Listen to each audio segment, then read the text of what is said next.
Hi, welcome to ആൾ. അപ്പോൾ ഇന്നത്തെ നമ്മുടെ ഡിസ്കഷനിൽ അക്കൗണ്ടിങ്ങിൻ്റെ ബേസിക് ആയിട്ടുള്ള കാര്യങ്ങളാണ് നമ്മൾ ഡിസ്കസ് ചെയ്യാൻ പോകുന്നത്. അക്കൗണ്ടിങ്ങിൻ്റെ ബേസിക് ആയിട്ടുള്ള കാര്യങ്ങളെന്ന് പറയുമ്പോൾ നിങ്ങൾ അക്കൗണ്ടിങ് ഫീൽഡിലുള്ള ആളായിക്കോട്ടെ, ഇനി വേറെ ഏതെങ്കിലും ഫീൽഡിലുള്ള ആളായിക്കോട്ടെ, നിങ്ങൾക്ക് ഏറ്റവും സിമ്പിളായിട്ട് അക്കൗണ്ടിങ് എന്താണ്, എന്തിനാണ് അക്കൗണ്ടിങ് ചെയ്യുന്നത് എന്നുള്ള കാര്യം ഏറ്റവും സിമ്പിളായിട്ട് ഞാൻ പറയാൻ ശ്രമിക്കുന്നുണ്ട് ഈ വീഡിയോയിൽ. അപ്പോൾ വീഡിയോ കംപ്ലീറ്റ് ആയിട്ട് കാണുക. അപ്പോൾ ആദ്യത്തെ കാര്യം നമ്മൾ എന്തിനാണ് അക്കൗണ്ടിങ് എന്നുള്ളതാണ്. ഇപ്പോൾ നോർമലി ബിസിനസ്സുകളാണ് അക്കൗണ്ടിങ് ചെയ്യുന്നത്. ബിസിനസ്സുകളെല്ലാം നമ്മൾ ചെയ്യുന്നത് ലാഭത്തിന് വേണ്ടിയിട്ടാണ്. ഇപ്പോൾ ഒരാളൊരു ബിസിനസ് സ്റ്റാർട്ട് ചെയ്യുന്നത് ആൾ ഇൻവെസ്റ്റ്മെൻ്റ് എല്ലാം ചെയ്തിട്ട് അതിൽ നിന്നൊരു പ്രോഫിറ്റ് അല്ലെങ്കിൽ ഒരു ലാഭം കിട്ടണം എന്നുള്ളൊരു ഒബ്ജക്റ്റീവ് വെച്ചിട്ടാണ് എല്ലാവരും ബിസിനസ് ചെയ്യുക. അപ്പോൾ ഒരാളൊരു ബിസിനസ് സ്റ്റാർട്ട് ചെയ്തപ്പോൾ 1 വർഷമോ അല്ലെങ്കിൽ 2 വർഷമോ അല്ലെങ്കിൽ 6 മാസമൊക്കെ കംപ്ലീറ്റ് ചെയ്തു. ആൾക്കറിയണം ഇപ്പോൾ ഇത്രയും കാലം ചെയ്തത് ലാഭത്തിലായിരുന്നു അതോ നഷ്ടത്തിലായിരുന്നു. അപ്പോൾ ഈ ലാഭം നഷ്ടം കാൽക്കുലേറ്റ് ചെയ്യാൻ ഏറ്റവും എളുപ്പമുള്ള മാർഗ്ഗം എന്താണ്? നമ്മളെ ചെലവുകൾ എത്രയാണ്, നമ്മളെ വരവ് എത്രയാണ്, ടോട്ടൽ നമ്മളെ റവന്യൂ അതാണ് വരവ്. അതെത്രയാണെന്നുള്ളത് നമ്മൾ ഡെയിലി നോട്ട് ചെയ്ത് വെക്കണം. അതുപോലെ തന്നെ നമ്മൾ ഓരോ ദിവസത്തെയും എക്സ്പെൻസുകൾ നമ്മൾ നോട്ട് ചെയ്ത് വെക്കണം. ഫോർ എക്സാമ്പിൾ ഇപ്പോൾ ഒരാൾ ബിസിനസ് സ്റ്റാർട്ട് ചെയ്തു, ആൾ പ്രോപ്പർ അക്കൗണ്ടിങ് സിസ്റ്റം ഒന്നുമില്ല, ആൾ ഒരു ബുക്കിൽ റെക്കോർഡ് ചെയ്ത് വെച്ചു ഓരോ ദിവസത്തെയും ഡേറ്റ് എടുത്തിട്ട്. ഇപ്പോൾ 1 വർഷം ആളങ്ങനെ റെക്കോർഡ് ചെയ്തു. ഓരോ ദിവസത്തെയും ആളെ വരവ് എത്രയാണ്, അതുപോലെ തന്നെ ഓരോ ദിവസത്തെയും ആളെ ചിലവ് എത്രയാണെന്ന് ആൾ റെക്കോർഡ് ചെയ്ത് വെച്ചു. അപ്പോൾ 1 വർഷം കഴിയുമ്പോൾ ആൾക്ക് എന്ത് ചെയ്യാൻ പറ്റും? ഈ എല്ലാ ദിവസത്തെയും വരവ് ചിലവ് കണക്കുകൾ കൂട്ടിയിട്ട് അതിൽ നിന്ന് ടോട്ടൽ എക്സ്പെൻസുകൾ കുറച്ച് ചെയ്ത് കഴിഞ്ഞാൽ ആൾക്കറിയാൻ പറ്റും ടോട്ടൽ ചിലവ് എത്രയാണ്, ടോട്ടൽ വരവ് എത്രയാണ്, അതുപോലെ തന്നെ ടോട്ടൽ ലാഭം എത്രയാണ്. അപ്പോൾ ഇത് കുറച്ച് ബുദ്ധിമുട്ടുള്ള കാര്യമാണ്. ഇപ്പോൾ നമ്മളൊരു ചെറിയ ബിസിനസ്സിൻ്റെ ഒരു കാര്യം നമ്മൾ ഡിസ്കസ് ചെയ്യുകയാണെങ്കിൽ തന്നെ ഇത് കുറച്ച് ബുദ്ധിമുട്ടുള്ള കാര്യമാണ്. കാരണം ഓരോ ദിവസവും ഒന്നിൽ കൂടുതൽ വരവുണ്ടാവും, ഒന്നിൽ കൂടുതൽ ചിലവുകളുണ്ടാവും. അപ്പോൾ ഇതെല്ലാം സിസ്റ്റമാറ്റിക് ആയിട്ട് റെക്കോർഡ് ചെയ്തിട്ടില്ല എന്നുണ്ടെങ്കിൽ നമ്മൾ ഒരു പീരീഡിലെ ടോട്ടൽ ചിലവ് എത്രയാണ്, അതുപോലെ തന്നെ ഒരു പീരീഡിലെ നമ്മൾ ഇൻകം എത്രയാണ്, വരവ് എത്രയാണ് എന്നുള്ളത് കണ്ടുപിടിക്കുന്നത് ഭയങ്കര ബുദ്ധിമുട്ടായിട്ടുള്ള ടാസ്ക്കാണ്. ഇപ്പോൾ നമ്മളൊരു ചെറിയ ബിസിനസ്സിൻ്റെ കേസ് എടുക്കുകയാണെങ്കിൽ തന്നെ നമ്മൾ പ്രോപ്പർ ഒരു അക്കൗണ്ടിങ് സിസ്റ്റം ഇല്ലെങ്കിൽ ഇപ്പോൾ ഒരാൾ ഡയലി എഴുതി വെക്കണം, ഓരോ ദിവസത്തെയും ചിലവുകൾ വരവുകളൊക്കെ എഴുതി വെക്കുകയാണ്. 1 വർഷം കഴിയുമ്പോൾ ആൾക്കെല്ലാം എല്ലാ ചിലവുകളും കൂട്ടിയിട്ട് അതിൽ നിന്ന് വരവും കൂട്ടിയിട്ട് അതിൽ നിന്ന് വരവിൽ നിന്ന് ചിലവ് കുറച്ച് കഴിഞ്ഞാൽ ആൾക്ക് അറിയാൻ പറ്റും എത്രയാണെന്നുള്ളത്. ഇപ്പം അതുപോലെ തന്നെ ഇപ്പോൾ ഒരു ടോട്ടൽ ഇൻകം വരവ് എത്രയാണ്, സെയിൽ എത്രയാണ്, ടോട്ടൽ എക്സ്പെൻസ് എത്രയാണ്, അതുപോലെ തന്നെ ടോട്ടൽ ഓരോ കാറ്റഗറി ഓഫ് എക്സ്പെൻസ്. ഇപ്പോൾ സ്റ്റേഷനറിക്ക് എത്ര എക്സ്പെൻസ് വന്നിട്ടുണ്ട്, അതുപോലെ തന്നെ ഇലക്ട്രിസിറ്റി എത്ര എക്സ്പെൻസ് വന്നിട്ടുണ്ട്, എംപ്ലോയീസിന് എത്ര സാലറി കൊടുത്തു. ഇതുപോലെ ഓരോ ടൈപ്പ് ഓഫ് കാറ്റഗറിയൊക്കെ നമ്മൾ ഈ പറയുന്ന രീതിയിൽ ഡെയിലി റെക്കോർഡ് ചെയ്ത് വെച്ച് നമുക്ക് കണ്ടുപിടിക്കുക എന്നുള്ളത് കുറച്ച് ബുദ്ധിമുട്ടുള്ള കാര്യമാണ്. അപ്പോൾ ഇവിടെയാണ് അക്കൗണ്ടിങ് എന്നുള്ള ഒരു പ്രോസസ്സിൻ്റെ ഇമ്പോർട്ടൻറ്റ്, അതിൻ്റെ ഒരു പ്രസക്തി വരുന്നത് ഈ ഒരു പോയിന്റ് ഓഫ് വ്യൂവിലാണ്. ഇതിപ്പോൾ നമ്മൾ ചെറിയ ബിസിനസ്സിൻ്റെ കാര്യമാണ് സംസാരിച്ചു. വലിയ കമ്പനികൾ, മൾട്ടിനാഷണൽ കമ്പനീസ്, അതുപോലെ തന്നെ പാർട്ട്ണർഷിപ്പ് ഫേംസ്, ഇതുപോലെ തന്നെ വലിയ ബിസിനസ് ഫേമുകൾക്ക് അപ്പോൾ കൃത്യമായിട്ടുള്ളൊരു സിസ്റ്റം, ഒരു പ്രോസസ്സ് ഉണ്ടെങ്കിൽ മാത്രമേ ഇതുപോലെ ഈ വരവ് ചെലവ് കണക്കുകളെല്ലാം സിസ്റ്റമാറ്റിക്കായിട്ട് റെക്കോർഡ് ചെയ്ത് അത് ആവശ്യമുള്ള സമയത്ത് നമുക്ക് അനലൈസ് ചെയ്യാനും അതിൽ നിന്നുള്ള ഇൻഫർമേഷൻ നമുക്ക് എടുക്കാനും സാധിക്കുള്ളൂ. അപ്പോൾ ഇത് വളരെ ക്ലിയറാണ്. അപ്പോൾ ഇതിനെ ഫോളോ ചെയ്യുന്ന ഒരു പ്രോസസ്സ് അല്ലെങ്കിൽ ഒരു സിസ്റ്റമാണ് അക്കൗണ്ടിങ് സിസ്റ്റം എന്ന് പറയുന്നത്. അപ്പോൾ അവിടെ സിസ്റ്റമാറ്റിക് ആയിട്ടാണ് ഓരോ കാര്യങ്ങളും റെക്കോർഡ് ചെയ്യുക. അതുപോലെ തന്നെ അത് ക്ലാസിഫൈ ചെയ്ത് സമ്മറൈസ് ചെയ്ത് നമുക്കൊരു സമ്മറി റിപ്പോർട്ട് തരുന്നു.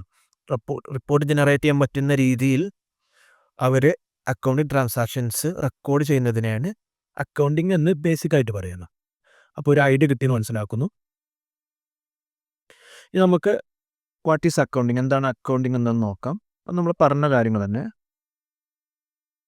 ഫസ്റ്റത്തെ കാര്യം financial transactions recording of financial transactions ആണ്.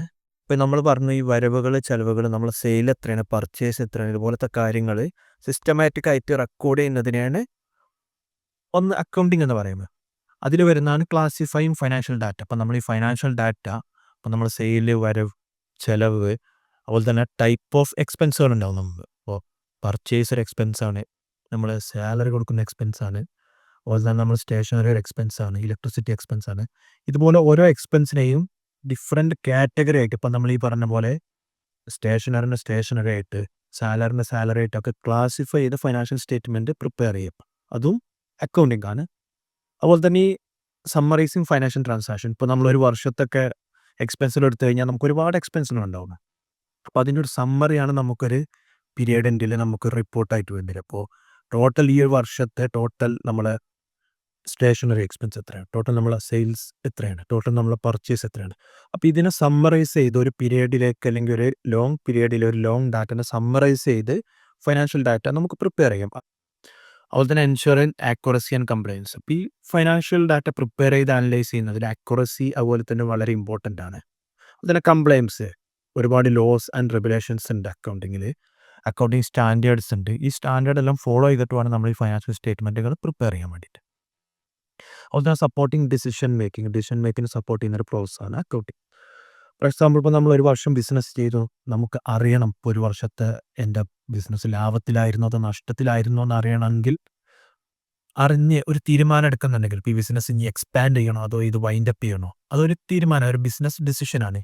ഈ ഡിസിഷൻ എടുക്കണമെന്നുണ്ടെങ്കിൽ നമുക്കൊരു പ്രോപ്പർ അക്കൗണ്ടിങ് സിസ്റ്റം അവിടെ വേണം. നമ്മളെ ഈ ആക്ടിവിറ്റീസ്, ഫൈനാൻഷ്യൽ ആക്ടിവിറ്റീസ് എല്ലാം ട്രാക്ക് ചെയ്ത് നമുക്കിത് അറിയാൻ പറ്റണം, എങ്കിലേ നമുക്ക് ഒരു ഡിസിഷൻ എടുക്കാൻ പറ്റുള്ളൂ. അപ്പോൾ ഇത്രയും കാര്യങ്ങളാണ് നമുക്ക് എന്താണ് അക്കൗണ്ടിങ് എന്ന് ചോദിച്ചാൽ ഏറ്റവും ബേസിക് ആയിട്ട് പറയാൻ പറ്റും. Why accounting? അപ്പോൾ നമ്മൾ അക്കൗണ്ടിങ് എന്തിനിപ്പോൾ നമ്മൾ ഓൾറെഡി സംസാരിച്ചു കഴിഞ്ഞ ഇൻട്രൊഡക്ഷനിൽ നമ്മളൊരു ബിസിനസ്സിൻ്റെ ഒരു സിസ്റ്റമാറ്റിക് ആയിട്ട് നമുക്ക് പ്രോഫിറ്റ് ആണോ ലോസ് ആണോ എന്നറിയണം, അല്ലെങ്കിൽ നമ്മുടെ ടോട്ടൽ എക്സ്പെൻസുകൾ എത്രയാണെന്ന് അറിയണം. അതുപോലെ തന്നെ നമ്മുടെ സെയിൽ എത്രയാണ്, റവന്യൂ എത്രയാണെന്ന് അറിയണം. ഇത് സിസ്റ്റമാറ്റിക് ആയിട്ട് റെക്കോർഡ് ചെയ്താൽ മാത്രമേ നമുക്കൊരു ആവശ്യത്തിന് അത് എടുക്കാൻ പറ്റുള്ളൂ. അതുപോലെ തന്നെ അപ്പോൾ ഇതാണ് നമ്മൾ ബേസിക്കായി ഡിസ്കസ് ചെയ്തത്. ഇതിലിപ്പോൾ നമുക്ക് പറയുന്ന പോലെ പോയിന്റുകൾ: കീപ് ട്രാക്ക് ഓഫ് മണി മീൻ നമ്മളെ മണി എത്ര വന്നു, മണി എത്ര പോയി, അതുപോലെ തന്നെ നമ്മൾ എത്ര എക്സ്പെൻസ്, എത്ര ഇൻകം, അതിനൊരു ട്രാക്ക് കീപ്പ് ചെയ്യുന്നു. Helps make smart decision. അതുപോലെ തന്നെ ഡിസിഷൻ മേക്കിങ്ങിന് സപ്പോർട്ട് ചെയ്യും, നമ്മൾ ഓൾറെഡി പറഞ്ഞു.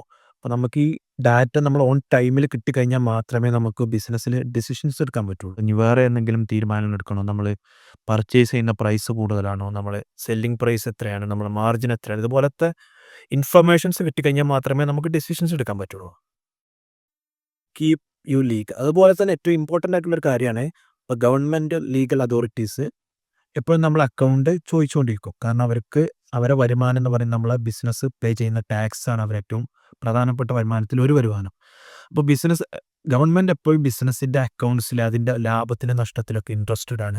അതിൻ്റെ കാരണം അത്രേ ഉള്ളൂ, അവർക്ക് ടാക്സ് റവന്യൂ നമ്മളെ ബിസിനസ്സിൽ നിന്ന് ജനറേറ്റ് ചെയ്യണം. അപ്പോൾ അവർ ഒഫീഷ്യലായിട്ട് അല്ലെങ്കിൽ ടാക്സ് ഡിപ്പാർട്ട്മെൻറ്റ് നമ്മളെ കണക്കുകൾ ചോദിക്കും. അപ്പോൾ അവർ ചോദിക്കുന്ന സമയത്ത് നമുക്ക് കറക്റ്റ് ആ ഒരു ടാക്സ് ഫിൽ ചെയ്യണമെങ്കിൽ, ടാക്സ് സബ്മിറ്റ് ചെയ്യണമെന്നുണ്ടെങ്കിൽ നമ്മളെ കയ്യിൽ അക്കൗണ്ടിങ് ഡാറ്റാസ് വേണം. പിന്നെ how business is doing, business എങ്ങനെ പെർഫോം ചെയ്യുന്നു എന്ന് അറിയാൻ വേണ്ടിയിട്ട് അതിന് അക്കൗണ്ടിങ് ഇമ്പോർട്ടൻ്റ് ആണ്. Helps to get loan and investment. ഇതുപോലെ തന്നെ നമ്മളിപ്പോൾ ഫോർ എക്സാമ്പിൾ നമ്മളൊരു ബിസിനസ് തുടങ്ങിയപ്പോൾ നമ്മൾ ഏറ്റവും ചെറിയ രീതിയിലാണ് സ്റ്റാർട്ട് ചെയ്തത്. നമുക്കിങ്ങനെ തോന്നുകയാണ് ഇപ്പോൾ ബിസിനസ് നല്ല രീതിയിൽ പോകുന്നുണ്ട്, നമുക്കൊന്ന് ഇൻവെസ്റ്റ് ചെയ്യണം, ഒന്ന് എക്സ്പാൻഡ് ചെയ്യണം. അപ്പോൾ നമുക്ക് എന്ത് ചെയ്യണം, അതിൽ ഒന്നെങ്കിൽ ലോണ് കിട്ടണ്ടോ, അല്ലെങ്കിൽ നമുക്ക് ഏതെങ്കിലും ഇൻവെസ്റ്റേഴ്സിനെ നമ്മൾ ഫൈറ്റ് ചെയ്യേണ്ടി വരും. അപ്പോൾ ഇവരെല്ലാം നമ്മൾ ഇപ്പോൾ ബാങ്കിനെ ലോണിന് അപ്രോച്ച് ചെയ്യുമ്പോഴും, ഇപ്പോൾ നമ്മളൊരു ഇൻവെസ്റ്റർ ഫൈറ്റ് ചെയ്യുമ്പോൾ അവർ ചോദിക്കുന്ന ഒരു ബിസിനസ്സിന് ലോൺ കൊടുക്കുമ്പോൾ അല്ലെങ്കിൽ ഇൻവെസ്റ്റ്മെൻറ്റ് കൊടുക്കുമ്പോൾ അവർ ചോദിക്കുന്ന ഒരു ഡോക്യുമെൻ്റാണ് നമ്മളെ ഫൈനാൻഷ്യൽ സ്റ്റേറ്റ്മെൻറ്റ് അവർ ചോദിക്കും.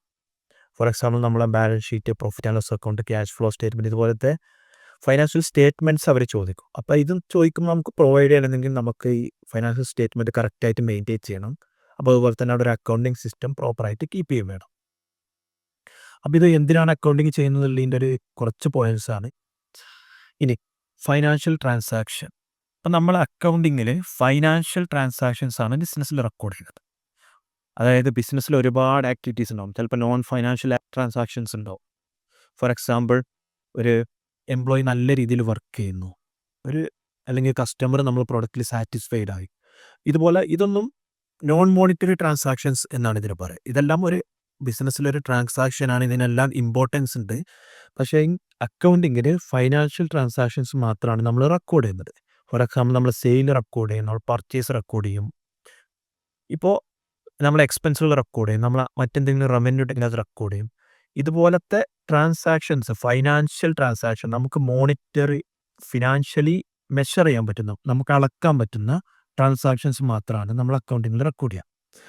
ഫോർ എക്സാമ്പിൾ, നമ്മൾ ഇത്ര രൂപക്ക് സെയിൽ ചെയ്തു, ഇത്ര രൂപക്ക് പർച്ചേസ് ചെയ്തു, ഇത്ര നമ്മൾ എക്സ്പെൻസ് പേ ചെയ്തു, അതുപോലെ തന്നെ നമ്മളെ സാലറി ഇത്ര പേ ചെയ്തു.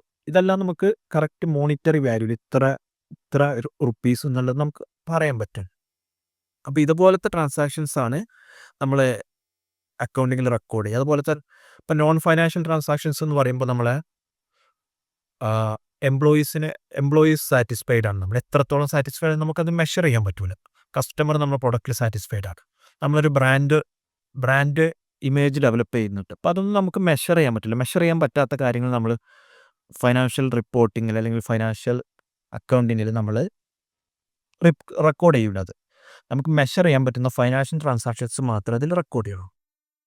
അതിൽ ഫസ്റ്റ് എക്സ്ചേഞ്ച് ഓഫ് മണി, അതിൽ മണിൻ്റെ എക്സ്ചേഞ്ച് വരുമ്പോൾ അതാണ് മെയിനായിട്ട് ഫൈനാൻഷ്യൽ ട്രാൻസാക്ഷൻ എന്ന് പറയുമ്പോൾ. അത്തരം ബിസിനസ് റിലേറ്റഡ് ആക്ടിവിറ്റീസ് ആയിരിക്കും ട്രാൻസാക്ഷൻസ് റെക്കോർഡ് ചെയ്യും. ഇമ്പോർട്ടൻ്റ് ആയിട്ടുള്ളൊരു കാര്യമാണ് ഓരോ ട്രാൻസാക്ഷനിലും ഡെബിറ്റ് ആൻഡ് ക്രെഡിറ്റ്. ഡെബിറ്റും ഉണ്ടാവും, ക്രെഡിറ്റും ഉണ്ടാവും. എല്ലാ ഫൈനാൻഷ്യൽ ട്രാൻസാക്ഷൻസിലും ഒരു ഡെബിറ്റും ഒരു ക്രെഡിറ്റും ഉണ്ടാവും മിനിമം. ഈ ഡെബിറ്റിൻ്റെ ടോട്ടൽ എമൗണ്ട് ക്രെഡിറ്റിൻ്റെ ടോട്ടൽ എമൗണ്ടിന് എപ്പോഴും ഈക്വൽ ആയിരിക്കും. അപ്പോൾ ഞാൻ ഇവിടെ കുറച്ച് ഫൈനാൻഷ്യൽ ട്രാൻസാക്ഷൻസ് എക്സാമ്പിൾ പറയാൻ പോവുകയാണ്. അപ്പോൾ നമ്മൾ ഇപ്പോൾ പറഞ്ഞ എക്സാമ്പിൾ തന്നെ പറയാം. Started A business. ഒരു ബിസിനസ് സ്റ്റാർട്ട് ചെയ്തു, 1,00,000 രൂപ മുടക്കി ഒരാളൊരു ബിസിനസ് സ്റ്റാർട്ട് ചെയ്തു. ഇതൊരു ഫൈനാൻഷ്യൽ ട്രാൻസാക്ഷൻ ആണ്. അവിടെ 1,00,000 എന്നുള്ളത് നമുക്ക് മെഷർ ചെയ്യാൻ പറ്റും. 1,00,000 നമുക്കത് കറക്റ്റ് പറയാൻ പറ്റും. അടുത്ത ട്രാൻസാക്ഷൻ പർച്ചേസ് ഓഫ് ഗുഡ്സ്. കുറേ മെറ്റീരിയൽസ് അല്ലെങ്കിൽ ഗുഡ്സ് ഒരാൾ പർച്ചേസ് ചെയ്തു, 20,000 റുപ്പീസ്. നമ്മൾ 20,000 റുപ്പീസ് എന്നുള്ളത് നമുക്ക് ഫിനാൻഷ്യലി മെഷർ ചെയ്യാൻ പറ്റും. അപ്പോൾ എന്താണ്, അതൊരു ഫൈനാൻഷ്യൽ ട്രാൻസാക്ഷനാണ്. Sale of business sell product worth 500 rupees to a customer or cash. ഒരു 500 റുപ്പീസിന് ഒരു കസ്റ്റമർക്ക് ഒരു ക്യാഷ് ആയിട്ട് ഒരു സെയിൽ നടത്തി. ഇത് നമുക്ക് മെഷർ ചെയ്യാൻ പറ്റും. ആ 500 റുപ്പീസ് എന്നുള്ളതാണ് നമ്മളവിടെ മെഷർ ചെയ്ത വാല്യൂ. Purchase of supply. ഇപ്പോൾ ഓഫീസിലേക്ക് കുറച്ച് സാധനങ്ങൾ മേടിച്ചു, 200 റുപ്പീസ്. ഈ 200 റുപ്പീസ് എന്നുള്ളത് നമുക്ക് മെഷർ ചെയ്യാൻ പറ്റും. അപ്പോൾ നിങ്ങൾ ശ്രദ്ധിക്കുക, ഓരോ ട്രാൻസാക്ഷൻസിലും ഫൈനാൻഷ്യലി മെഷർ ചെയ്യാൻ പറ്റുന്ന ട്രാൻസാക്ഷൻസാണ് ഫൈനാൻഷ്യൽ ട്രാൻസാക്ഷൻ. അപ്പോൾ ഈ ഫൈനാൻഷ്യലി നമുക്ക് മെഷർ ചെയ്യുന്ന പറ്റുന്ന ട്രാൻസാക്ഷൻസ് മാത്രമേ നമ്മൾ ഫൈനാൻഷ്യൽ സ്റ്റേറ്റ്മെൻറ്റ്സിൽ റെക്കോർഡ് ചെയ്യുള്ളൂ. അടുത്തൊരു എക്സാമ്പിൾ പേയിങ് ഓഫ് സാലറി. ഇപ്പോൾ നമ്മൾ സാലറി പേ ചെയ്തു, നമുക്കൊരു എംപ്ലോയി ഉണ്ടായിരുന്നു. എംപ്ലോയീസിന് നമ്മളൊരു 2,000 റുപ്പീസ് സാലറി പേ ചെയ്തു. നമുക്ക് ഫൈനാൻഷ്യലി മെഷർ ചെയ്യാൻ പറ്റും, റെക്കോർഡ് ചെയ്യാൻ പറ്റും. അപ്പോൾ ഇതെല്ലാം ഫൈനാൻഷ്യൽ ട്രാൻസാക്ഷൻസിന് എക്സാമ്പിളാണ്. ഇതുപോലത്തെ ഓരോ ഫൈനാൻഷ്യൽ ട്രാൻസാക്ഷൻസ് നടക്കുമ്പോഴാണ് നമ്മൾ ഓരോ അക്കൗണ്ടിങ് എൻട്രീസ് ചെയ്യുക. അപ്പോൾ നമ്മൾ ബിസിനസ് സ്റ്റാർട്ട് ചെയ്തു. അപ്പോൾ ബിസിനസ് സ്റ്റാർട്ട് ചെയ്തെന്ന് പറയുമ്പോൾ അവിടെ ഒരു ഫൈനാൻഷ്യൽ ട്രാൻസാക്ഷൻ ആണ്. അതിന് അക്കൗണ്ടിങ്ങിൽ ഒരു എൻട്രി ചെയ്യും. ഈ എൻട്രിക്ക് പറയുന്നതാണ് നമ്മൾ ജേണൽ എൻട്രി. അപ്പോൾ നമ്മൾ ജേണൽ എൻട്രി എന്താണെന്നുള്ളത് പറഞ്ഞു കഴിഞ്ഞാൽ ഓരോ ഫൈനാൻഷ്യൽ ട്രാൻസാക്ഷൻസ് നടക്കുമ്പോൾ നമ്മൾ റെക്കോർഡ് ചെയ്യുന്ന എൻട്രിയാണ് ജേണൽ എൻട്രി. ഇനി നമുക്ക് ഓരോ ട്രാൻസാക്ഷൻസിലും accounts involved in each transaction. അപ്പോൾ നമ്മൾ ഓരോ ട്രാൻസാക്ഷൻ നടക്കുമ്പോഴും അതിൽ 2 അക്കൗണ്ട് ഏറ്റവും മിനിമം ആയിട്ട് ഇൻവോൾവ് ആയിരിക്കും. അത് ഏതൊക്കെയെന്നുള്ളത് നോക്കാം. നമുക്ക് നമ്മൾ നമ്മൾ ഡിസ്കസ് ചെയ്ത ട്രാൻസാക്ഷൻസിൽ ഓരോ ട്രാൻസാക്ഷൻസിലും ഏതൊക്കെ അക്കൗണ്ടാണ് ഇൻവോൾവ് ആകുന്നത് നമുക്ക് നോക്കാം. ഇപ്പോൾ ഒരു ബിസിനസ് സ്റ്റാർട്ട് ചെയ്തു, ഒരു 1 lakh റുപ്പീസിന് ഒരു ബിസിനസ് സ്റ്റാർട്ട് ചെയ്തു. ഇതിൽ നമുക്ക് 2 അക്കൗണ്ടാണ് ഉണ്ടാവും. ഒന്ന് ക്യാഷ് ബാക്ക്. ഇപ്പോൾ ബിസിനസ്സിന് ക്യാഷ് കിട്ടി, അതുപോലെ തന്നെ ഓണേഴ്സിൻ്റെ ക്യാപിറ്റലും കൂടി. ഇപ്പോൾ ബിസിനസ് സ്റ്റാർട്ട് ചെയ്തു എന്ന് പറയുമ്പോൾ നമുക്ക് അവിടെ ഒരു ചെറിയ ക്ലാരിഫിക്കേഷൻ ആവശ്യമുണ്ട്. ആദ്യമായിട്ട് അക്കൗണ്ടിങ്ങിൽ ബിസിനസ് ഓണറും ബിസിനസ്സും രണ്ടും സെപ്പറേറ്റ് ആയിട്ടാണ് നമ്മൾ അക്കൗണ്ടിങ്ങിൽ ട്രീറ്റ് ചെയ്യുക. ബിസിനസ് വേറെ, ബിസിനസ് ഓണർ വേറെ. അപ്പോൾ ഈ ബിസിനസ് സ്റ്റാർട്ട് ചെയ്തു എന്ന് പറയുമ്പോൾ നമ്മൾ ട്രീറ്റ് ചെയ്യുന്നത് ബിസിനസ് ഓണർ ബിസിനസ്സിന് 1,00,000 രൂപ കടമായിട്ട് കൊടുത്തു എന്നാണ് നമ്മൾ ട്രീറ്റ് ചെയ്യുന്നത്. അതാണ് ഈ ഓണേഴ്സ് ഇക്വിറ്റി എന്ന് പറയുന്നത്. ഓണേഴ്സ് ഇക്വിറ്റി, ഓണേഴ്സ് ക്യാപിറ്റൽ എന്ന് പറയുമ്പോൾ ബിസിനസ്സിലെ ഓണറുടെ ഷെയറാണ് ഓണേഴ്സ് ഇക്വിറ്റി. നമ്മളൊരു ബിസിനസ് സ്റ്റാർട്ട് ചെയ്യുമ്പോൾ വരുമ്പോൾ എൻട്രിയാണ്. നമ്മൾ ഓണേഴ്സ് ഇക്വിറ്റി ക്യാപിറ്റൽ കൂടും, അതുപോലെ തന്നെ ക്യാഷ് ബാങ്ക് കൂടും. കാരണം നമുക്ക് ആ ക്യാഷ് കിട്ടി, ആ ക്യാഷ് ബിസിനസ്സിൻ്റെ കയ്യിൽ വന്നു, അതുപോലെ തന്നെ ഓണേഴ്സിൻ്റെ ഇക്വിറ്റിയും കൂടി. അപ്പോൾ ഇതൊരു ട്രാൻസാക്ഷനാണ്. അപ്പോൾ ഈ ട്രാൻസാക്ഷനിൽ ഇൻവോൾവ് ആയിട്ടുള്ള 2 അക്കൗണ്ട്സ് ആണ്. ഒന്ന് ക്യാഷ് അല്ലെങ്കിൽ ബാങ്ക്. ഇതൊരു അക്കൗണ്ടാണ്. ഇൻവോൾവ് ആയിട്ടില്ല ക്യാഷ് അല്ലെങ്കിൽ ബാങ്ക്, ഇത് ഏതെങ്കിലും ഒന്ന് ഇൻവോൾവ് ആയിട്ടുണ്ടാവും. കാരണം ഇത് കൂടി, ക്യാഷോ ബാങ്ക് കൂടി. അതുപോലെ തന്നെ ഓണേഴ്സ് ഇക്വിറ്റിയും കൂടി, കാരണം ബിസിനസ്സിലെ ഓണേഴ്സ് ബിസിനസ്സിലേക്ക് ഫണ്ട് കൊണ്ടുവന്നു. നമ്മൾ അടുത്ത ഡിസ്കസ് ചെയ്തത് purchase of goods with 20,000 rupees by cash. നമ്മൾ ക്യാഷ് കൊടുത്ത് ഈ 1,00,000 നമ്മൾ 20,000 റുപ്പീസ് ക്യാഷ് ആയിട്ട് കൊടുത്ത് നമ്മളെ മെറ്റീരിയൽ ബിസിനസ്സിന് വേണ്ട, ഇപ്പോൾ സ്റ്റേഷനറി ആണെങ്കിൽ സ്റ്റേഷനറി ഐറ്റം, നമ്മൾ സ്റ്റേഷനറി സെല് ചെയ്യുന്ന ബിസിനസ് ആണെങ്കിൽ സ്റ്റേഷനറി ഐറ്റം, അല്ലെങ്കിൽ ഗ്രോസറി ആണെങ്കിൽ ഗ്രോസറി സെല് ചെയ്യുന്ന ബിസിനസ് ആണെങ്കിൽ ഗ്രോസറി ഐറ്റം നമ്മൾ പർച്ചേസ് ചെയ്തു. അപ്പോൾ ഇത് ഒരു ഫൈനാൻഷ്യൽ ട്രാൻസാക്ഷൻ ആണ്. ഇതിൽ ഇൻവോൾവ് ആയിട്ടുള്ള 2 അക്കൗണ്ടാണ്. ഒന്ന് പർച്ചേസ് എന്നുള്ളൊരു എക്സ്പെൻസ് ആണ്. അത് എക്സ്പെൻസ് അക്കൗണ്ടാണ്. പർച്ചേസ് എന്നുള്ളൊരു എക്സ്പെൻസ് അവിടെ വന്നു. നമ്മൾ ഗുഡ്സ് പർച്ചേസ് ചെയ്തു. അതുപോലെ തന്നെ ക്യാഷ് അല്ലെങ്കിൽ ബാങ്ക് നമ്മൾ ഒന്നെങ്കിൽ ബൈ ക്യാഷ് പേ ചെയ്തു അല്ലെങ്കിൽ ത്രൂ ബാങ്ക് പേ ചെയ്തു. അപ്പോൾ ഈ അക്കൗണ്ട് അവിടെ വന്നു. അതുപോലെ തന്നെ അടുത്തൊരു ട്രാൻസാക്ഷൻ നമ്മൾ നോക്കിയതാണ് സെയിൽ ഓഫ് ഗുഡ്സ്. നമ്മൾ ഗുഡ്സ് സെയിൽ ചെയ്ത് പർച്ചേസ് ചെയ്ത് നമ്മൾ 500 റുപ്പീസിന് ഒരു കസ്റ്റമർക്ക് ക്യാഷിന് സെൽ ചെയ്തു. ഇതിൽ ഇൻവോൾവ് ആയിട്ടുള്ള 2 അക്കൗണ്ടാണ്. ഒന്ന് ക്യാഷ് അക്കൗണ്ട് അല്ലെങ്കിൽ ബാങ്ക് അക്കൗണ്ട്. നമുക്ക് ഒന്നെങ്കിൽ ക്യാഷിൽ റിസീവ് ചെയ്തു അല്ലെങ്കിൽ നമ്മുടെ ബാങ്ക് അക്കൗണ്ടിൽ ക്യാഷ് റിസീവ് ചെയ്തു. then സെയിൽസ് എന്നുള്ളൊരു അക്കൗണ്ട്. നമ്മൾ സെയിൽസ് എന്നുള്ളത് റവന്യൂ ഒരു ഇൻകമാണ്, ഇൻകം അക്കൗണ്ടാണ്. അപ്പോൾ ഇതും ഇതിൽ ഇൻവോൾവ് ആയിട്ടുള്ള ഈ ട്രാൻസാക്ഷനിൽ ഇൻവോൾവ് ആയിട്ടുള്ള 2 അക്കൗണ്ടാണ്. അതുപോലെ തന്നെ നമ്മൾ ഓഫീസ് ആവശ്യത്തിന് കുറച്ച് സ്റ്റേഷനറി ഐറ്റംസ് പർച്ചേസ് നമ്മൾ യൂസ് ചെയ്യാൻ വേണ്ടിയിട്ട്. അപ്പോൾ ഓഫീസ് സപ്ലൈസ് എന്നുള്ളൊരു എക്സ്പെൻസ് നമുക്ക് അവിടെ വന്നു. അതൊരു എക്സ്പെൻസ് ആണ്. അതുപോലെ തന്നെ നമ്മൾ ക്യാഷ് അല്ലെങ്കിൽ ബാങ്കിൽ ഉപയോഗിച്ച് ആ എമൗണ്ട് 200 റുപ്പീസ് പേ ചെയ്തു. അപ്പോൾ ഇത് ഈ 2 അക്കൗണ്ടാണ് ഈ ട്രാൻസാക്ഷനിൽ ഇൻവോൾവ് ആയിട്ടുള്ളത്. പിന്നെ നമ്മളൊരു എംപ്ലോയിക്ക് ഒരു 200 റുപ്പീസ് സാലറി ആയിട്ട് കൊടുത്തു. അപ്പോൾ സാലറി എന്നുള്ള നമുക്കൊരു എക്സ്പെൻസ് അവിടെ വന്നു. ശമ്പളം എന്നുള്ള എക്സ്പെൻസ് അവിടെ വന്നു. പിന്നെ ക്യാഷ് ഓർ ബാങ്ക് നമ്മൾ ഒന്നെങ്കിൽ ക്യാഷ് ആയിട്ട് കൊടുത്തു അല്ലെങ്കിൽ ബാങ്കിൽ നിന്ന് ട്രാൻസ്ഫർ ചെയ്ത് കൊടുത്തു. ഈ അക്കൗണ്ടും ഈ 2 അക്കൗണ്ടാണ് നമുക്ക് ഈ ട്രാൻസാക്ഷനിൽ ഇൻവോൾവ് ആയിട്ട്. ഇപ്പോൾ ഈ ടോട്ടൽ അക്കൗണ്ടിന് ഇതിപ്പോൾ നമ്മൾ കുറച്ച് എക്സാമ്പിളാണ് പറഞ്ഞത്. ഒരുപാട് അക്കൗണ്ട്സുകൾ ഉണ്ടാവും, ഒരുപാട് ടൈപ്പ് ഓഫ് എക്സ്പെൻസുകൾ ഉണ്ടാവും. അപ്പോൾ ഇതിനെല്ലാം നമ്മൾ സെപ്പറേറ്റ് അക്കൗണ്ടായിട്ട് കീപ്പ് ചെയ്യും നോർമലി. ടോട്ടൽ അക്കൗണ്ടിനെ നമ്മൾ 4 അല്ലെങ്കിൽ 5 ക്ലാസിഫൈ ചെയ്യുന്നുണ്ട്. ഇത് 5.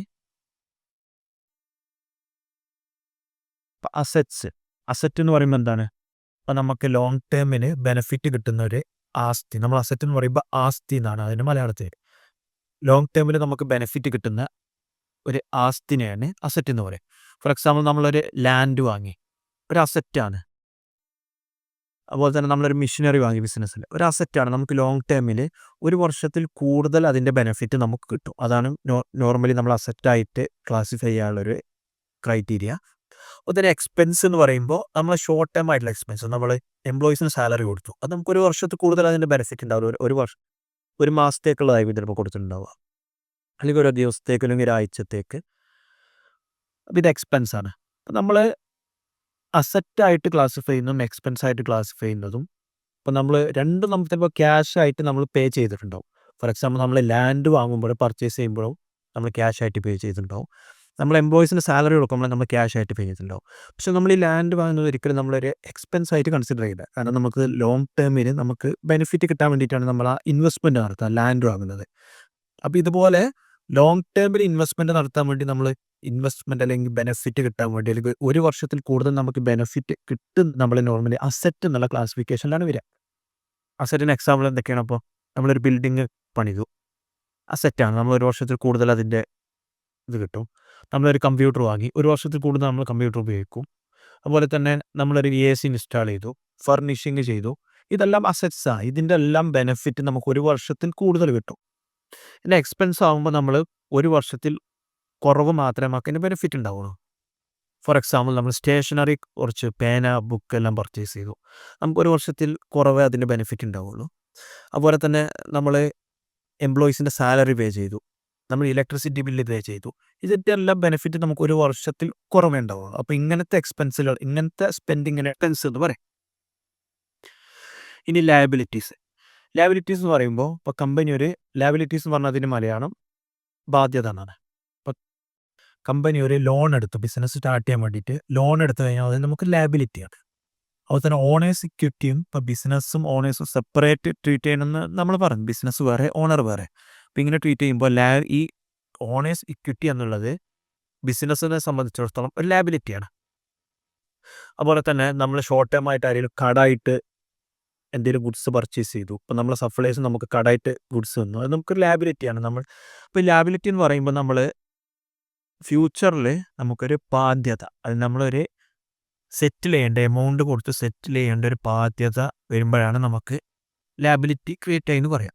അതുപോലെ തന്നെ നമ്മൾ സപ്ലയേഴ്സ് നമുക്ക് കടായിട്ട് തന്ന ഒരു ലാബിലിറ്റിയാണ്. ഇതുപോലെ നമുക്ക് ലോങ് ടേമിൽ അല്ലെങ്കിൽ ഫ്യൂച്ചറിൽ നമ്മൾ ക്യാഷ് കൊടുത്ത് അല്ലെങ്കിൽ അതിന് ഈക്വലായിട്ട് എന്തെങ്കിലും കൊടുത്ത് സെറ്റിൽ ചെയ്യേണ്ട കാര്യങ്ങൾ ചെയ്യുമ്പോൾ അതിന് നമ്മൾ ലാബിലിറ്റീസ് എന്നാണ് പറയുക. പിന്നെ ഒരു കാറ്റഗറിയാണ് നമ്മൾ ഇൻകം എന്ന് പറയുമ്പോൾ നമ്മൾ ഇപ്പോൾ സെയില് നമുക്കൊരു ഇൻകം കാറ്റഗറിയാണ്. റവന്യൂ അത് ബിസിനസ്സിലേക്ക് റവന്യൂ ജനറേറ്റ് നമ്മൾ സെയിൽ റിലേറ്റഡ് ആയിട്ടുള്ള കാര്യങ്ങളെല്ലാം ഇൻകം എന്ന കാറ്റഗറിയിലാണ് വരിക. അതുപോലെ തന്നെ ഓണേഴ്സ് ഇക്വിറ്റി ഓൾറെഡി ലാബിലിറ്റീസ് എന്നുള്ള കാറ്റഗറിയിൽ വരുന്നതാണ്. പക്ഷെ നമുക്ക് സെപ്പറേറ്റ് ആയിട്ട് പറയാൻ പറ്റും. കാരണം അത് ബിസിനസ്സിന്റെ ഓണേഴ്സിന്റെ ലാബിലിറ്റീസിനാണ് ഇക്വിറ്റി എന്ന് പറയുക. ഔട്ട്സൈഡ് ലാബിലിറ്റീസ് ബാങ്ക് ലോൺ ആണെങ്കിൽ അത് ലാബിലിറ്റി എന്നാണ് നമ്മൾ പറയുക. ഓണേഴ്സിന്റെ അവർ കോൺട്രിബ്യൂട്ട് ചെയ്ത എമൗണ്ട് നമ്മൾ ഇക്വിറ്റി എന്നതിലാണ് പറയുക. ഇനി നമ്മൾ നേരത്തെ പറഞ്ഞു ഓരോ ട്രാൻസാക്ഷനും ഒരു ഡെബിറ്റും ഉണ്ടാവും, ഒരു ക്രെഡിറ്റും ഉണ്ടാവും. അപ്പോൾ നമ്മൾ നേരത്തെ പറഞ്ഞത് അതേ സംഭവം തന്നെ. അപ്പോൾ എല്ലാ ഫൈനാൻഷ്യൽ ട്രാൻസാക്ഷനും നമ്മൾ ജേണൽ എൻട്രി, നമ്മൾ ആ വേർഡ് ഒന്നുകൂടെ റിപ്പീറ്റ് ചെയ്യാണ്, ജേണൽ എൻട്രി എന്നുള്ള പേരിലാണ് നമ്മൾ റെക്കോർഡ് ചെയ്യുക. അപ്പോൾ ആ റെക്കോർഡിങ്ങിന് ഒരു ഡെബിറ്റും ഒരു ക്രെഡിറ്റും ഉണ്ടാവും. അപ്പോൾ ഈ ഡെബിറ്റ് ആൻഡ് ക്രെഡിറ്റിന് ഒരു റൂളുണ്ട്, അക്കൗണ്ടിങ്ങിലുള്ള ഒരു റൂളാണിത്. അപ്പോൾ നമ്മൾ എല്ലാ അക്കൗണ്ടിനും നമ്മൾ അസറ്റ് ഇങ്ങനെ ക്ലാസിഫൈ ചെയ്യും. ഇപ്പോൾ അസറ്റ് എന്ന് പറഞ്ഞപ്പോൾ നമ്മൾ എന്തൊക്കെ, ഇപ്പോൾ നമ്മൾ ഒരു ബിൽഡിംഗ് പർച്ചേസ് ചെയ്ത അസറ്റാണ്, നമ്മൾ AC ഇൻസ്റ്റാൾ ചെയ്ത അസറ്റാണ്, ഫർണിഷിങ് അസറ്റാണ്. നമ്മൾ എക്സ്പെൻസിൽ നമ്മൾ എന്തൊക്കെ ഇപ്പോൾ ക്ലാസിഫൈ ചെയ്തത്, എക്സ്പെൻസിൽ ഒന്ന് നമ്മൾ സാലറി എക്സ്പെൻസാണ്, പ്രിൻറ്റിംഗ് ആൻഡ് സ്റ്റേഷനറി എക്സ്പെൻസാണ്, യൂട്ടിലിറ്റി എക്സ്പെൻസാണ്. ലാബിലിറ്റീസ് എന്ന് പറയുമ്പോൾ നമ്മളെ ലോണ്, ബാങ്ക് ലോണ്, അതുപോലെ തന്നെ ഷോർട്ട് ടൈം ലാബിലിറ്റി, നമ്മളെ ക്രെഡിറ്റ് ആയിട്ട് പർച്ചേസ് ചെയ്തത്, ഇതെല്ലാം ലാബിലിറ്റിയാണ്. ഇൻകം എന്ന് പറയുമ്പോൾ നമ്മളെ സെയിലാണ് അതിൽ വരുന്നത്. അതിന് ഓണേഴ്സ് ഇക്വിറ്റി എന്ന് പറയുമ്പോൾ ബിസിനസ്സിലേക്ക് ഓണർ കോൺട്രിബ്യൂട്ട് ചെയ്ത ലാബിലിറ്റി, അതായത് ഇക്വിറ്റി. അപ്പോൾ ഇതിനെല്ലാം നമ്മൾ ഏത് എക്സ്പെൻസ് എന്ത് അക്കൗണ്ട് എടുത്തു കഴിഞ്ഞാലും ഈ ഏതെങ്കിലും അക്കൗണ്ട് കാറ്റഗറിയിലാണ്, അല്ലെങ്കിൽ ടൈപ്പിലാണ് എല്ലാ അക്കൗണ്ടും വരിക. അപ്പോൾ ഇതിൻ്റെ ജനറൽ റൂളാണ് നമ്മൾ അസറ്റും എക്സ്പെൻസും, ഇത് വളരെ ഇമ്പോർട്ടൻ്റ് ആയിട്ടുള്ള കാര്യമാണ്. അസറ്റും എക്സ്പെൻസും കൂടുമ്പോൾ നമ്മൾ ഡെബിറ്റ് ചെയ്യും, കുറയുമ്പോൾ ക്രെഡിറ്റ് ചെയ്യും. ഡെബിറ്റ് ക്രെഡിറ്റ് മനസ്സിലാക്കാനുള്ള ഏറ്റവും എളുപ്പമുള്ള മാർഗ്ഗമാണ്. അസറ്റ് എക്സ്പെൻസ് കൂടുമ്പോൾ നമ്മൾ ഡെബിറ്റ് ചെയ്യും, കുറയുമ്പോൾ ക്രെഡിറ്റ് ചെയ്യും. അസറ്റ് എക്സ്പെൻസ് കൂടുമ്പോൾ എന്ത് ചെയ്യും, നമ്മൾ ഡെബിറ്റ് ചെയ്യും, കുറയുമ്പോൾ ക്രെഡിറ്റ് ചെയ്യും. ബാക്കി എല്ലാ അക്കൗണ്ട് ഹെഡും ഡയറക്റ്റ് ഓപ്പോസിറ്റാണ്. കൂടുമ്പോൾ ക്രെഡിറ്റ് ചെയ്യും, അതുപോലെ തന്നെ കൂടുമ്പോൾ ക്രെഡിറ്റ് ചെയ്യും, കുറയുമ്പോൾ ഡെബിറ്റ് ചെയ്യും. അപ്പോൾ ഈ ഒരു റൂള് നിങ്ങൾ മനസ്സിലാക്കി കഴിഞ്ഞാൽ ഒന്നും വേണ്ട, അസറ്റ് എക്സ്പെൻസ് കൂടുകയാണെങ്കിൽ ഡെബിറ്റ് ചെയ്തു, അത് മാത്രം നിങ്ങൾ മനസ്സിലാക്കിയാൽ മതി. അതുപോലെ തന്നെ ലാബിലിറ്റി, ഇൻകം, ഇക്വിറ്റി ഇത് കൂടുമ്പോൾ ക്രെഡിറ്റ് ചെയ്യും, കുറയുമ്പോൾ ഡെബിറ്റ് ചെയ്യും. ഈ ഒരു ലോ മാത്രം നിങ്ങൾ മനസ്സിലാക്കിയാൽ മതി. നിങ്ങൾക്ക് എല്ലാ ട്രാൻസാക്ഷൻസിൻ്റെയും ജേണൽ എൻട്രി സിമ്പിളായിട്ട് പറയാൻ പറ്റും. അപ്പോൾ നമ്മൾ നമ്മൾ നേരത്തെ ഡിസ്കസ് ചെയ്ത ഓരോ ട്രാൻസാക്ഷനും നമുക്ക് ജേണൽ എൻട്രി ഒന്ന് പറഞ്ഞു നോക്കാം. ഇപ്പോൾ നമ്മൾ ഫസ്റ്റ് ട്രാൻസാക്ഷൻ നമ്മൾ ഡിസ്കസ് ചെയ്തത് സ്റ്റാർട്ടഡ് ബിസിനസ് സ്റ്റാർട്ട് ചെയ്തു 1,00,000 റുപ്പീസിന്. അപ്പോൾ അവിടെ നമ്മൾ ഡെബിറ്റും ക്രെഡിറ്റും ആദ്യം നമ്മൾ മനസ്സിലാക്കി. ക്യാഷ് അക്കൗണ്ട്, ക്യാഷും ഇക്വിറ്റിയാണ് അവിടെ, ഓണേഴ്സ് ഇക്വിറ്റിയാണ് അവിടെ ഇൻവോൾവ് ആയിട്ടുള്ള അക്കൗണ്ട്. ഇതിലിപ്പോൾ എന്താണ്, നമ്മൾ ക്യാഷ് കൂടിയാൽ നമ്മൾ ക്യാഷ് ഒരു അസറ്റാണ്, കൂടുമ്പോൾ നമ്മൾ ഡെബിറ്റ് ചെയ്യും. ഓണേഴ്സ് ഇക്വിറ്റി നമ്മൾ അതും കൂടുമ്പോൾ ക്രെഡിറ്റ് ചെയ്യും. അപ്പോൾ ഈ ജേണൽ എൻട്രി നമുക്ക് എങ്ങനെ വായിച്ചാൽ പറ്റും, cash account debtor to owner's equity. കാരണം ക്യാഷ് കൂടിയാൽ നമ്മൾ ഡെബിറ്റാണ് ചെയ്യുക, ഓണേഴ്സ് ഇക്വിറ്റി അല്ലെങ്കിൽ ക്യാപിറ്റൽ കൂടുമ്പോൾ അതും ക്രെഡിറ്റാണ് ചെയ്യുക. അപ്പോൾ ഈ ട്രാൻസാക്ഷൻ്റെ ജേണൽ എൻട്രി വരെ cash account debtor to owner's equity. നമ്മൾ അടുത്ത ട്രാൻസാക്ഷൻ എന്തായിരുന്നു പറഞ്ഞത്, ഗുഡ്സ് പർച്ചേസ് ചെയ്തു, 20,000 റുപ്പീസ് ഗുഡ്സ് പർച്ചേസ് ചെയ്തു. അപ്പം നമ്മൾ ഇവിടെ പർച്ചേസ് എന്നുള്ളൊരു അക്കൗണ്ട് വന്നു, അതുപോലെ തന്നെ ക്യാഷ് ഓർ ബാങ്ക് ഈ അക്കൗണ്ട് വന്നു. ഇപ്പം ഇതിൻ്റെ ജേണൽ എൻട്രി എന്തായിരിക്കും, പർച്ചേസ് എന്നുള്ളത് നമ്മൾ എന്തൊരു എക്സ്പെൻസ് ആണ്. നമ്മൾ നേരത്തെ പറഞ്ഞ അസറ്റ് എക്സ്പെൻസ് കൂടുമ്പോൾ ഡെബിറ്റാണ് ചെയ്യുക. അപ്പോൾ പർച്ചേസ് കൂടുമ്പോൾ നമ്മൾ ഡെബിറ്റ് ചെയ്യും, purchase account debtor to. Cash കുറയാണ് ചെയ്യുക, കാരണം ക്യാഷ് എന്നുള്ള ഒരു അസറ്റാണ്. അസറ്റ് കൂടുകയാണെങ്കിൽ നമ്മൾ ഡെബിറ്റ് ചെയ്യും, കുറയുമ്പോൾ ക്രെഡിറ്റ് ചെയ്യും. അപ്പോൾ ഇവിടെ ക്രെഡിറ്റ് ചെയ്തു, ഇവിടെ ക്യാഷ് കുറയാണ് ചെയ്യുന്നത്, നമുക്ക് ക്യാഷ് കൊടുത്തിട്ടാണ് നമ്മൾ പർച്ചേസ് ചെയ്തത്. അപ്പോൾ പർച്ചേസ് അക്കൗണ്ട് എന്നുള്ള എക്സ്പെൻസിനെ നമ്മൾ ഡെബിറ്റ് ചെയ്തു, അതുപോലെ തന്നെ ക്യാഷ് ഓർ ബാങ്ക് എന്നുള്ള അസറ്റിനെ നമ്മൾ ക്രെഡിറ്റ് ചെയ്തു. അപ്പോൾ ഇതാണ് ഈ ട്രാൻസാക്ഷൻ്റെ ജേണൽ എൻട്രി. അതുപോലെ തന്നെ നമ്മൾ സെയിൽ ഓഫ് ഗുഡ്സ് നമ്മൾ കസ്റ്റമർക്ക് സെല്ല് ചെയ്തു ക്യാഷിന്. അപ്പോൾ ഇതിന് ഇൻവോൾവ് ആയിട്ടുള്ള അക്കൗണ്ട് ഒന്ന് ക്യാഷ് അക്കൗണ്ടാണ്, നമ്മൾ ക്യാഷിനാണ് സെല്ല് ചെയ്തത്, സെയിൽസ് റവന്യൂ. അതേ കാര്യം നമ്മൾ ക്യാഷ് ഓർ ബാങ്ക്, നമുക്കിവിടെ ക്യാഷ് കളക്ട് ചെയ്തു, ക്യാഷ് റിസീവ് ചെയ്യണം, ക്യാഷ് കൂടുമ്പോൾ നമ്മൾ ഡെബിറ്റ് ചെയ്യും. അതുപോലെ തന്നെ റവന്യൂ കൂടുമ്പോൾ നമ്മൾ ക്രെഡിറ്റ് ചെയ്യും. ഇതാണ് നമ്മൾ ലോ. നമ്മൾ ക്യാഷിന് സാധനം സെല്ല് ചെയ്യുമ്പോൾ നമുക്ക് ക്യാഷ് കൂടുകയാണ്, അപ്പോൾ നമ്മൾ ക്യാഷ് ഡെബിറ്റ് ചെയ്തു. അതിന് സെയിൽസ് റവന്യൂ കൂടുമ്പോൾ നമ്മൾ ക്രെഡിറ്റ് ആണ് ചെയ്യുക. അപ്പോൾ ക്രെഡിറ്റ് ചെയ്തു. അപ്പോൾ cash account debtor to sales. നമ്മൾ സ്റ്റേഷനറി ഓഫീസ് സപ്ലൈസ് പർച്ചേസ് ചെയ്യും. അപ്പോൾ അതിൽ ഇൻവോൾവ് ആയിട്ടുള്ള അക്കൗണ്ട് ഒന്ന് ഓഫീസ് സപ്ലൈസ് എന്നുള്ള അക്കൗണ്ടാണ് ഒന്ന് ഇൻവോൾവ് ആയിട്ടുള്ളത്. കാരണം നമുക്ക് അതുപോലെ തന്നെ ക്യാഷ് ഓർ ബാങ്ക് നമ്മൾ ക്യാഷ് കൊടുത്തിട്ടാണ് അത് പർച്ചേസ് ചെയ്തത്. അപ്പോൾ എന്തായിരിക്കും ഓഫീസ് സപ്ലൈ ഒരു എക്സ്പെൻസ് ആണ്. എക്സ്പെൻസ് കൂടുമ്പോൾ എന്താ ചെയ്യുക, നമ്മൾ ഡെബിറ്റ് ചെയ്യും. എക്സ്പെൻസ് കൂടുമ്പോൾ നമ്മൾ ഡെബിറ്റ് ചെയ്യും. ക്യാഷ് നമുക്ക് കുറയാണ്, ക്യാഷ് കുറയുമ്പോൾ നമുക്ക് ക്രെഡിറ്റ് ചെയ്യും. അപ്പോൾ ഈ ജേണൽ എൻട്രി എങ്ങനെയാണ് വരുന്നത്? Office supplies expense account debtor to cash or bank credit. അപ്പോൾ ഇങ്ങനെയാണ് നമ്മൾ ഓരോ ട്രാൻസാക്ഷൻ്റെയും ജേണൽ എൻട്രി ഐഡൻറ്റിഫൈ ചെയ്യുക. അപ്പോൾ നമ്മൾ കമ്പനി 2000 rupees സാലറി എംപ്ലോയീസിന് കൊടുത്തു. ഇൻവോൾവ് ആയിട്ടുള്ള അക്കൗണ്ട് ഏതാണ്? ഒന്ന് സാലറി എക്സ്പെൻസ് എന്നുള്ള അക്കൗണ്ടാണ്, ഒന്ന് ക്യാഷ് ഓർ ബാങ്ക് എന്നുള്ള അക്കൗണ്ടാണ്. ഇപ്പോൾ ഈ സാലറി എക്സ്പെൻസ് ഇത് നമുക്ക് പറയാൻ പറ്റണോ? സാലറി എക്സ്പെൻസ് നമുക്ക് കൂടുകയാണ്. എക്സ്പെൻസ് കൂടുമ്പോൾ എന്ത് ചെയ്യും? എക്സ്പെൻസിനെ നമ്മൾ ഡെബിറ്റ് ചെയ്യും. അതുപോലെ തന്നെ ക്യാഷ് ഓർ ബാങ്ക് നമുക്ക് കുറയാണ്. ക്യാഷ് ഓർ ബാങ്ക് എന്നുള്ള അസറ്റാണ്. അസറ്റ് കുറയുമ്പോൾ ക്രെഡിറ്റ് ചെയ്യും. അപ്പോൾ സാലറി എക്സ്പെൻസിനെ നമ്മൾ ഡെബിറ്റ് ചെയ്തു. പിന്നെ ക്യാഷ് ഓർ ബാങ്ക് കുറഞ്ഞുകൊണ്ട് അതിനെ നമ്മൾ ക്രെഡിറ്റ് ചെയ്തു. അപ്പോൾ ഇങ്ങനെയാണ് നമ്മൾ ഓരോ ട്രാൻസാക്ഷൻ്റെയും ജേണൽ എൻട്രി നമ്മൾ ഐഡൻറ്റിഫൈ ചെയ്യുന്നത്. അപ്പോൾ സമ്മറി ആയിട്ട് പറയുമ്പോൾ ഇന്നത്തെ ഡിസ്കഷനിൽ നമ്മൾ ഡിസ്കസ് ചെയ്തത് എന്താണ് അക്കൗണ്ടിങ് എന്നുള്ളതും അതുപോലെ തന്നെ എന്തിനാണ് നമ്മൾ അക്കൗണ്ടിങ് ചെയ്യുന്നത് എന്നുള്ളതും പിന്നെ അക്കൗണ്ടിങ്ങിൻ്റെ ബേസിക് കാര്യമായിട്ടുള്ള ജേണൽ എൻട്രി എങ്ങനെയാണ് നമ്മൾ ചെയ്യുക എന്നുള്ള കാര്യമാണ് നമ്മളിന്ന് ഡിസ്കസ് ചെയ്തത്. നമ്മൾ അക്കൗണ്ടിങ്ങിൻ്റെ ഡീറ്റെയിൽ ആയിട്ടുള്ള വീഡിയോസ് അടുത്ത ദിവസങ്ങൾ നമ്മൾ നമ്മളെ ചാനലിൽ അപ്ലോഡ് ചെയ്യുന്നതായിരിക്കും. അപ്പോൾ thank you for watching this video.